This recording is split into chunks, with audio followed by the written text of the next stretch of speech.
dengar dari teman saya, kebetulan satu sekolah dengan anak saya. Dia mengatakan ada satu metode baru, terapi baru, namanya neurofeedback. Kebetulan saya juga sedang, anak saya waktu itu kondisinya juga kurang bagus lah, terutama dari perilaku ya. Saya bingung mau untuk terapi apa gitu ya, karena saya sudah tahu macam-macam terapi. Sepertinya karena anak saya semakin besar, terapi yang saya tahu itu sepertinya kurang efektif gitu. Jadi apa salahnya waktu mendengar terapi neurofeedback ini, apa salahnya saya mencoba.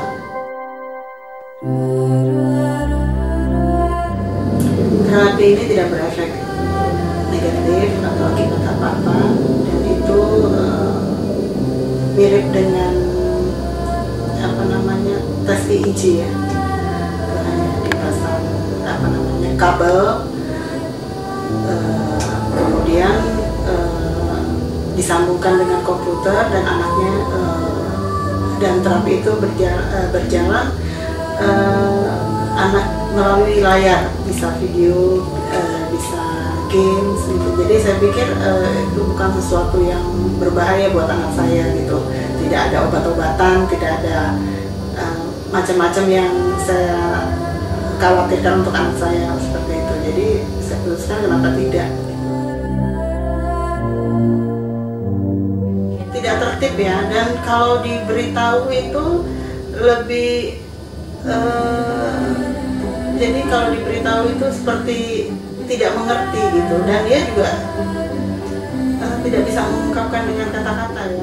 Paling mengungkapkannya itu tidak jelas gitu, tidak seperti apa yang dia rasakan seperti itu. Jadi terutama perilakunya gitu, dan dia tidak bisa dibilangin. Kalau kita bertanya, dia tidak bisa menjelaskan rinci walaupun kita sudah bantu ya dengan kata-kata gitu, dan dia tidak banyak mengerti kata-kata ini seperti apa gitu, artinya apa itu dia tidak banyak mengerti. Itu yang kesulitannya.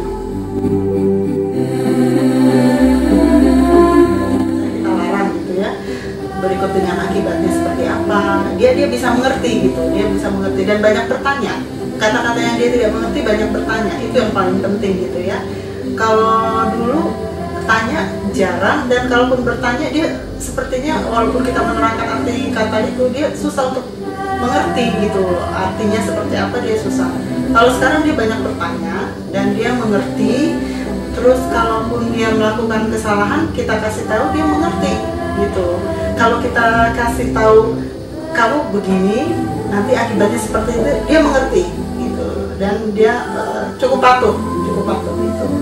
Ya, dan dia bisa bercerita gitu. Misalnya, Abed tadi bisa atau tidak pelajaran di sekolah? Dia juga itu selalu mengatakan bisa. Tapi kalau kita spesifik lagi, ada yang susah atau tidak gitu. Kalau ada susah dia pasti bilang ada begitu.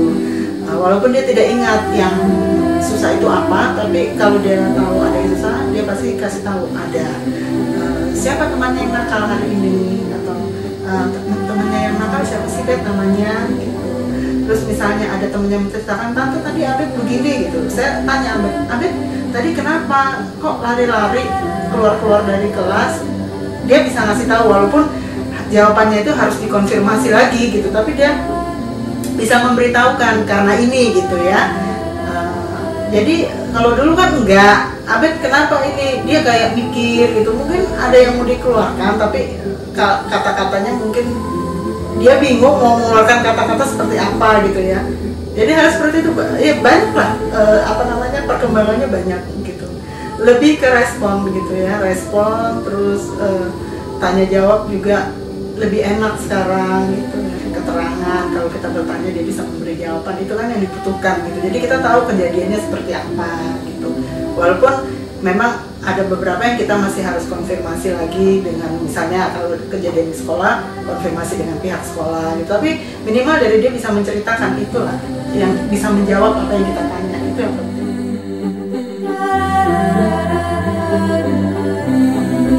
Senang ya, senang banget gitu. Jadi ya, ya beda lah dengan yang dulu ya. Jadi kayak sekarang nih seperti lebih santai, lebih enak gitu ya, karena ya itu karena mungkin komunikasinya sudah lebih enak gitu ya. Itu aja sih menurut saya. Buat saya yang penting komunikasinya dulu gitu. Dia mengerti apa yang kita mau dan dia memahami perintah gitu kan. Memang harus ada sedikit tegas, kalau sama aku itu harus tegas, memang konsekuensi kita harus kasih ke dia, konsisten ya harus. Jadi buat saya senang sekali gitu, senang untuk yang sekarang saya senang,